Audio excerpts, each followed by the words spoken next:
She even offered me breakfast in bed, but I was thinking about my sermon, so I wasn't thinking about eating breakfast in bed. But, you know, you mentioned our sons, and our oldest son gave us all quite a bit of grief, you know, with drug addiction and with things like that. So at 10:20 this morning, since you mentioned him, he texted me, "Happy 29th Father's Day. I love you, Dad. I'm sure we'll be FaceTiming after lunch." There was a time when that would have seemed like a miracle. It's quite the story there, but we won't go there. All right. David was sitting in the mouth of a cave called the Adullam, looking like a man a bit distressed, disheveled, frustrated. And one of those moments in his life that sometimes do come to us when the expectation and the experience don't exactly match. And sometimes there's a gap. In fact, there's oftentimes a rather steep gap between what we thought, what we expected, what it seemed like things were going to, the direction they were going in, and then the actual experience. Just a few weeks before, a short time before, everything had been working out so wonderfully, especially after he had charged into the valley and killed the giant that everybody was afraid of, and severed his head with a sword and become a hero in Israel, and everyone was singing his praises. I mean, the women, they all loved him. He was handsome, and he was musical, and he was like probably on the posters of the bedrooms of the teenage girls. Like I once saw on Kaylee's bedroom wall. Like, who was that? It was a boy band. He's the lead singer of the boy band. He's on Facebook. He's a, what do they call him, an influencer. Everybody wants to be David, because David, in fact, they sing his praises, but there's one young lady, and she's just head over heels in love with him, happens to be the king's daughter. Twice the Bible tells us of her, Michael. Michael is her name. Michael loved David. Of course, all the people loved David. Even Jonathan loved David. And so he's sitting at the king's table and he's eating his meals with them. And Jonathan loved David. Jonathan's the next king. I mean, this guy's got it made. His best friend's going to be the ruler. The soldiers loved David because every time they went out in battle with him, they always won. Saul loved David because when he was tormented in his evil spirits and his mind and the fears were just gripping him and he couldn't sleep, he could call on David and David would come and he'd bring out that harp, and it was more than just the gifted hands that played that harp, but the anointing that went with it, that soothed the conscience that was troubled by the dark thoughts that were filling his mind. In fact, so close that Saul and David become that Saul refers to him on a number of occasions as my son, like a son to me. And then jealousy grew up. Grew up in the heart of Saul. David didn't know this was going to happen. David had no idea that suddenly he would remember a prophecy, and he would connect a prophecy with David and this feeling of jealousy, and suddenly spears are being thrown and he has to dodge them. He's being told by his own wife, you can't stay in the royal apartment, in the palace. You've got to get out of here. My father's got men. They're going to come. They're going to arrest. There's the window. He can no longer be safe in his own home. Where do you go when you aren't even safe in your own home anymore? He doesn't know. He's running. He's running where? In the midst of the darkness somewhere. He's got to go, and he's just fleeing for his life. And so he goes to the only place that seems to make sense at a moment like that, and that's he goes to the prophet Samuel, the wise old prophet. They first poured the oil on his head and told him about his destiny and anointed him to be king. The Bible doesn't tell us much about the encounter that happened at Ramah where Samuel lived. So apparently he didn't get any major word of wisdom or insight. Surely the old man prayed with him and tried to encourage him. And sometimes you turn to someone and you think, if I just get to this person and they're going to have all this wisdom for me, and it doesn't really turn out to be that way. So he circles back to his best friend, Jonathan, the king's son, the future king of Israel, at least to be expected to be the next king. And he asks him, is there any chance I can come home? Any chance I can come home? And Jonathan said, I tried to talk to my dad, but he cursed me out. In fact, he threatened my life in public in front of others. You can't come home. So David goes. Where does he go? Well, he's picked up a sword from some priests, a place called Nob. It's a special sword. It's a sword he had used when days had been better, and he had used it to sever the head of the giant who had thought he could defy God in Israel, the army of God, the Israelites.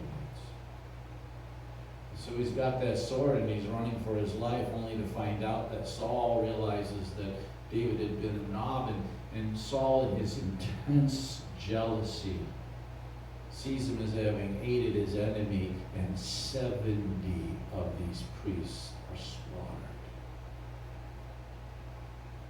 just because they helped David without even realizing that he wasn't on the king's business.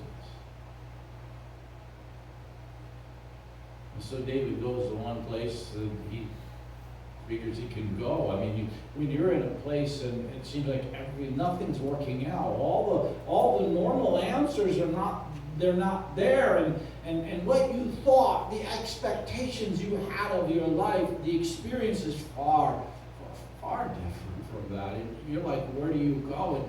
And we don't know if he was in God's will or not, or just making a decision, but he decides to run to the Philistines. You might say, why to the Philistines? That's the enemy. Because it's the one place Saul can't get him. And he does have a sword, and he killed their champion, and he can convince him that he can become their champion, and somehow manage to survive by the one gift he does have, a gift he has, which is fighting. When he finds himself in the court of the Philistines, there are too many people there who remember not just Goliath's death, but some of their own family members who no doubt died fighting against David in those numerous skirmishes David was always so successful in.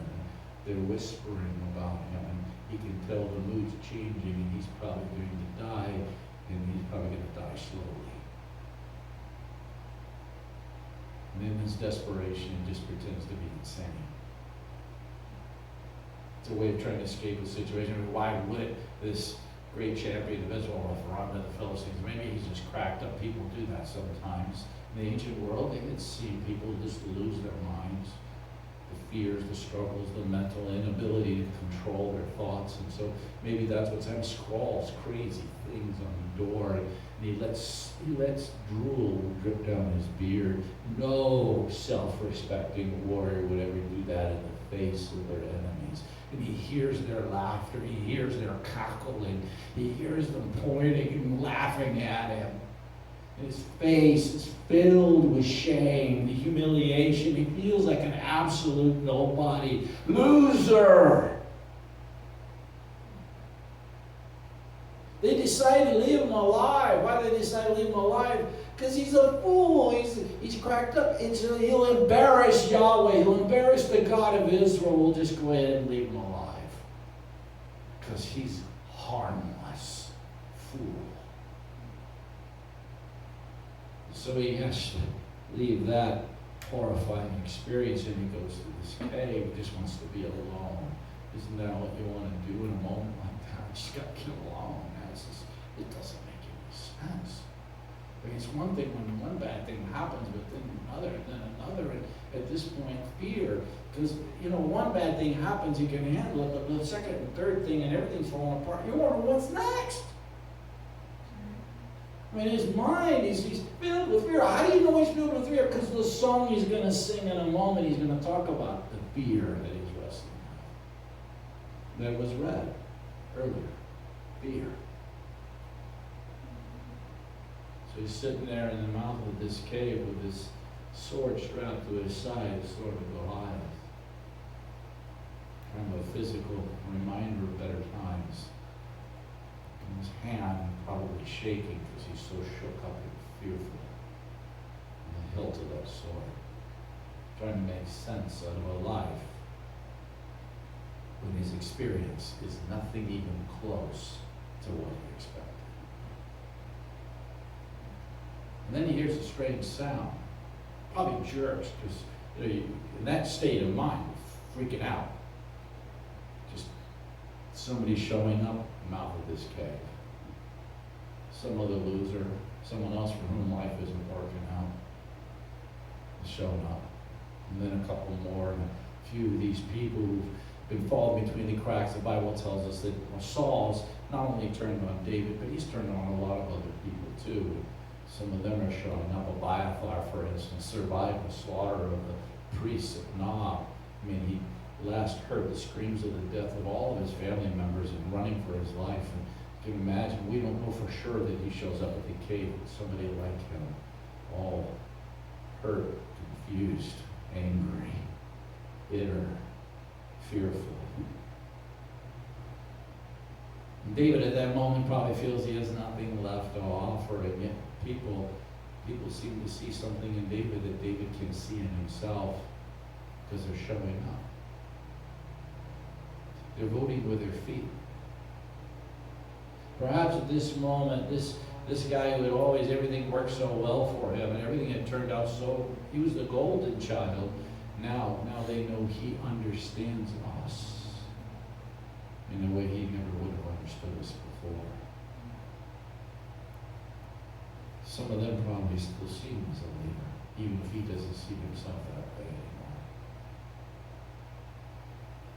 And they show up. Sometimes when we're in those moments and we're alone and we're in a cave and we're just like, get everybody out of my life because my life doesn't make any sense. It's a mess. It's good to get the perspective of somebody else. We call that counseling, right? Sometimes they can see something in us that we just can't see in ourselves anymore. In fact, it's dozens of people start showing up. In fact, even hundreds. In the end, about 300. And David is there, and he's sitting there in this cave. And he knows something. And he knows something that is simple, but so important. There's a lot of people in history who've gone through some tough times like David did, and we don't know their names because they disappeared from the pages of history. But David knows something, and what David knows is going to so impact his life that 3,000 years later, I'm going to tell you the truth about this. There are people who are going to get out of bed on a Sunday morning, and they're going to show up to a cave of Adullam called Hope Church. People for whom sometimes their life isn't always working out exactly the way they expected. It may not be as dramatic as David's, but they got some gaps in their lives between what they expected and what they're experiencing. Mine, maybe not quite as dramatic as David's, but they've got it. Because David knows something that he wants them to know. They showed up. David knows something he wants you to know this morning. If in your life there's a bit of a gap between what you expected and what you're experiencing. Because in the gap between what we expect and what we experience is where doubt lives, is where fear lives, is where sometimes bitterness lives, is where Satan loves to have a field day. So what is it that David knows that he wants us to know? Now, I'm building this up, but now I'm going to have to try to take it down a notch, right? Because it's not really profound, and it's not anything you don't already know. It's not like I have a secret gnosis kind of information, like some secret knowledge that I'm going to impart to you, like, whoa, I've never heard that before. You're going to go, yeah, of course. Right? It's not, there's nothing profound about this, right? But it's what he wants you to know. And here it is. It's at the end of Psalm 34. Now, we're going to look at a little bit of this song that he writes, but the message comes through at the end of this psalm. A lot of times, the psalm will build to the big idea. And the big idea, the main message kind of comes out at the end of what he wants him to know. And here's what he says in Psalm 34 in verse number 17. Or let's look at verse number 19. In fact, let's look at both of them, because he kind of repeats it. It's that important. It's worth repeating. So I'll read it twice. First of all, in verse 17 of Psalm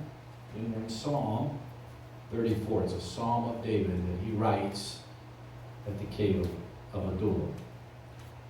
In Psalm 34, verse 17, he says, "The righteous cry out, and the Lord hears them.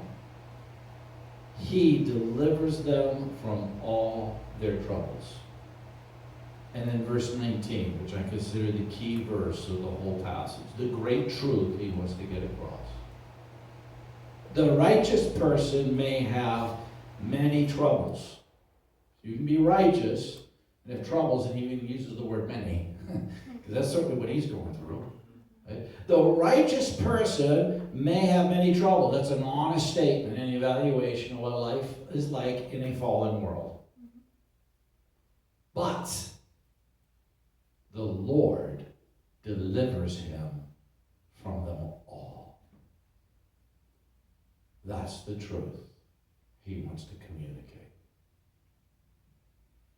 A righteous person may have many troubles, but the Lord delivers him or her from them all. Now, just because he writes this psalm and sings this song doesn't mean Saul's going to die.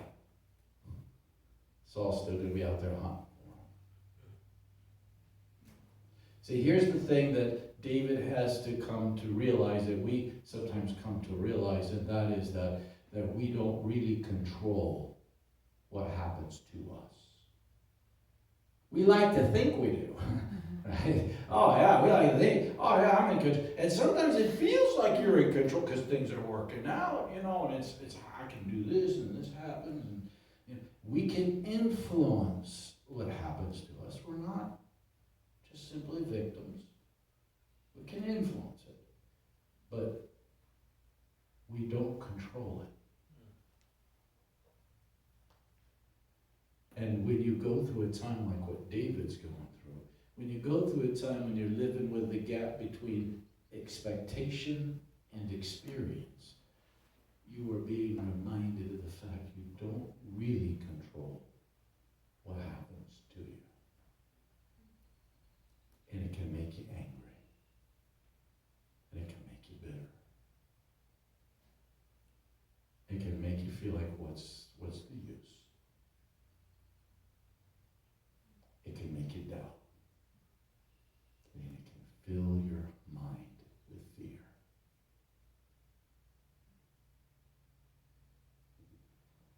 here's the thing that David wants to get across.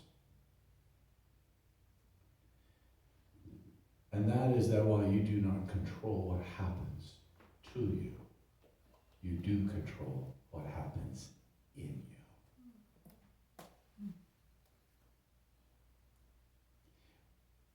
And what happens in you is the truth will transform you.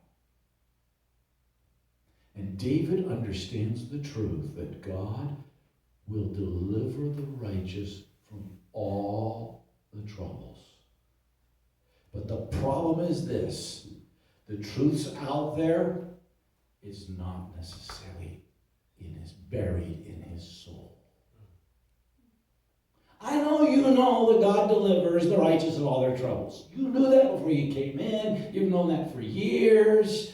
That's not what David wants to communicate to you today. He wants you to take that truth and drive it into your spirit. Because truth can transform you. But if it's just something that you believe because it's in your mind and you've heard it before, oh yeah. There are moments in our lives, my son, we're talking about our oldest son, Justin, and he loves philosophy, music, all kinds of, he's very left brain with all that kind of stuff. But he decided to get a degree in engineering once he quit the drugs, because that was in the way. And he decided, he's a smart kid, I want to get a degree in engineering. That meant math. I'm like, he doesn't even like math. But he's studying math. He's talking calculus 3. I mean, stuff like, really? I didn't even know that existed. And he's studying all this stuff and everything, and he's studying, and what happens is as he studies it and looks at it, there comes that moment when all of a sudden he says, now I understand it. There's a moment when something happens and you turn a page. The knowledge is out there all along. You knew about that. You read that verse any number of times before. But today, we want to turn a page. We want that knowledge to become a reality deep within us. If David leaves that statement as something that is a truism about God, we're not talking about him today.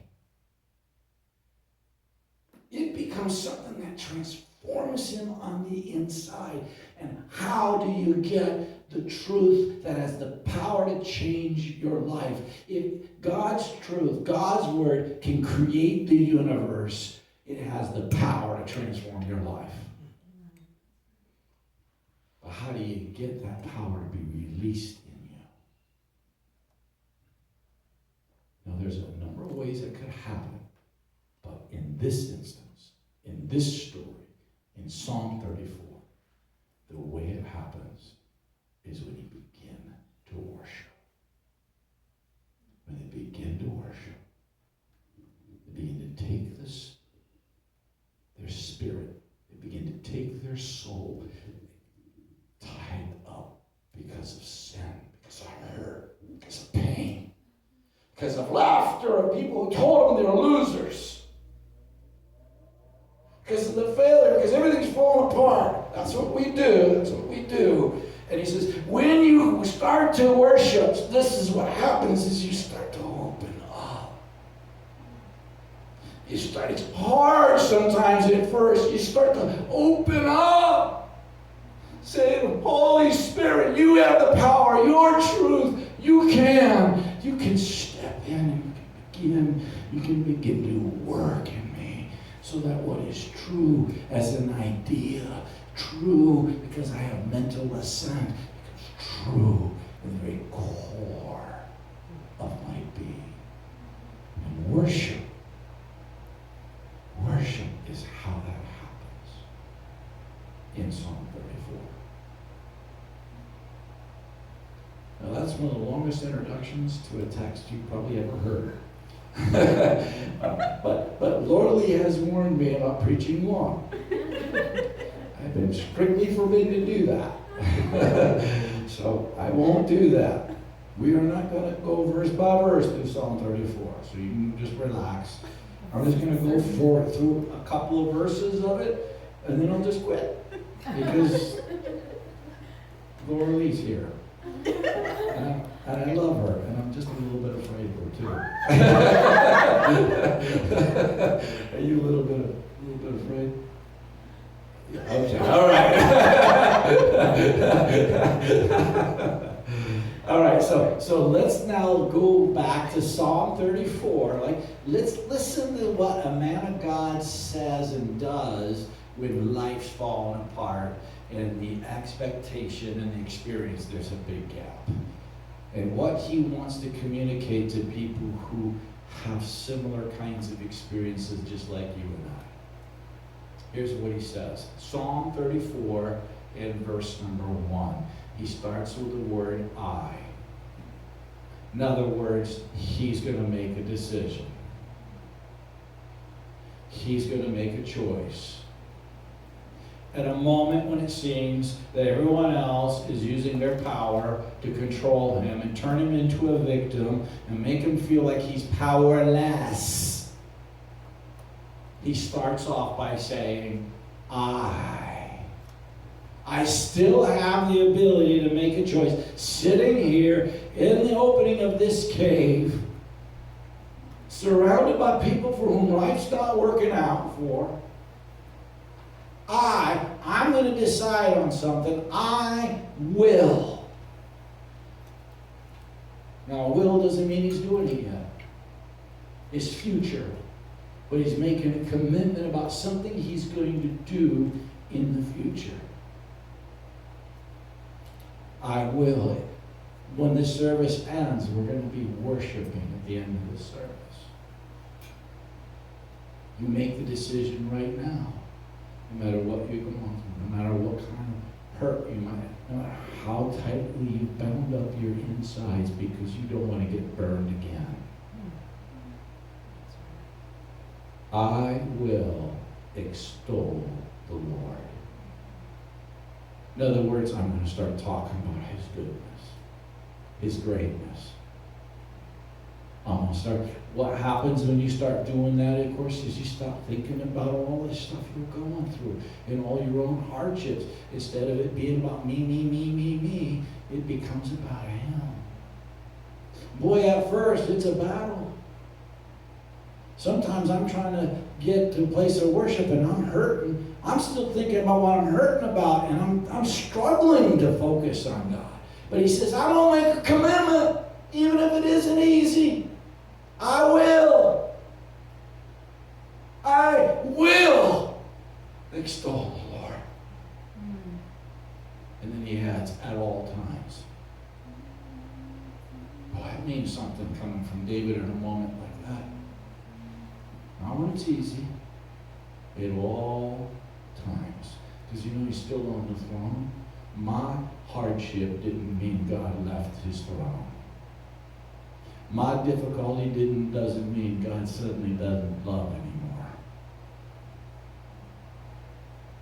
I will extol the Lord at all times. His praise will always be on my lips. In Hebrew poetry, typically the second stanza repeats the idea of the first. It's called parallelism. Occasionally it says the opposite of the previous line. That would be antithetical parallelism. So when you read poetry, a lot of times you get that. Now what's beautiful about this is that you don't have to get focused on one word and try to semantically debate the meaning of a specific word, which is sometimes what happens to people, because you get the same thing said twice using different words, so you get the idea, the concept, rather than arguing about the definition of the word, which is far more important anyways.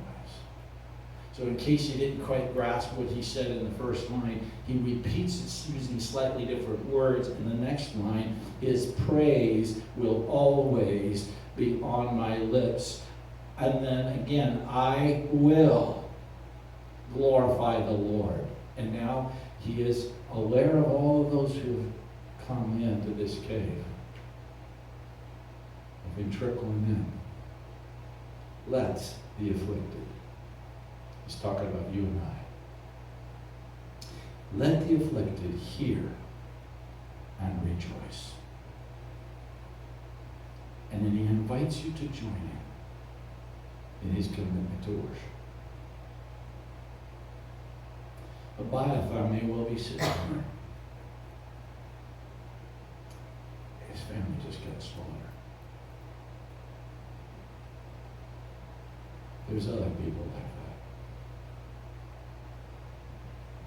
They're so full of anger, hurt, pain.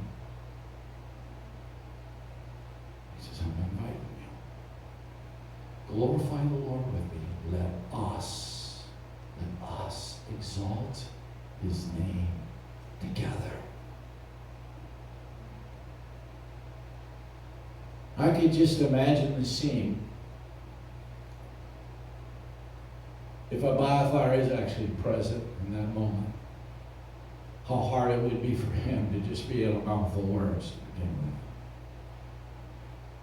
But when you're in an environment like that and God's Spirit begins to move and you start hearing other people worshiping, and you got someone that you know, like David, is going through all kinds of hardship, and his hands, his shaky hands are being lifted to heaven because he's exalting. I exalt you, Lord. I exalt you, Jesus. It's no wonder we're still talking about this man 3,000 years later. He's got plenty of faults and problems. We know the whole story of David. But this is why he's a man after God's own heart. I exalt you. I exalt you. When Abiathar is seeing that and his lips begin to move, he's trembling maybe at first to try to form the words. And then the white streaks down his face, the tears, as he begins to open up. The Spirit of God starts to pour in as he's worshiping. There's perhaps no more powerful moment in a church service than we all together are worshiping. We're not looking around, we're not worrying. We've all made the decision, I will exalt the Lord. And when we do that, when you worship, everybody together is saying the same thing about God at the same moment. There is never a more powerful moment of unity than that. And that's the reason the Spirit of God moves so powerfully when you truly worship. Because it's a moment of unity and focusing on him. And the Spirit always lifts up Jesus. Always lifts him up. So he says in verse 4, I sought the Lord, and he answered me. He delivered me from all my fears. That happened in worship. It didn't happen because he reasoned it out. It didn't happen because he thought about it. And God can deliver you from your fears a variety of different ways, but in this text, in this instance, it's in that moment of worship a miracle happens in his spirit, within his heart, in his mind. The fear that had plagued him, the fears that had just controlled him, all he says, the Lord, they start going away. You've had that moment probably in your life when you started worshiping and it just felt like your life was just falling apart. And in that moment, and you started worshiping God, and it wasn't even easy at first, but you chose to do it anyways. You said, I will extol the Lord. And what happens is all of a sudden, you just start to sense a change taking place in your spirit. And the fears, they start, the hand now steadies, it's no longer trembling. Because the fears are being taken away. Those who look to him are radiant. Their faces are never covered with shame. He had just humiliated himself in front of the Philistines. He had just let them spit and drool drip down his beard. I come into your presence, God. They've been saying, what what I did wrong, or no matter how bad things worked out, no matter what people have said, I'm never humiliated. There's no shame. There's no shame in your presence. You know me better than anybody. There's no shame. There's shame out there. There's people who say all kinds of things. But in here, in His presence, no shame. Because you're filling me with your presence and you're changing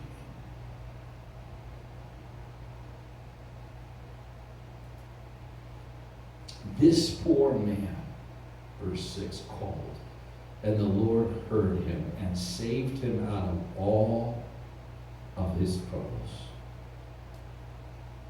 The angel of the Lord encamps around those who fear Him, and He delivers them. And then in verse 8, taste and see that the Lord is good. In other words, you got to experience it to be reminded it's true. Right? Because in the time of difficulty, what happens, the enemy comes along and tries to tell you God's not really good. God's not really on your side. He didn't really care. He's too far away. Whatever. You can try to mentally convince yourself, no, God really is good. Now you're in a mental battle. He just says, here's what you do in worship. You experience Him. You experience His presence. You taste and see He's good. He's so good. Some of you know I like vanilla ice cream.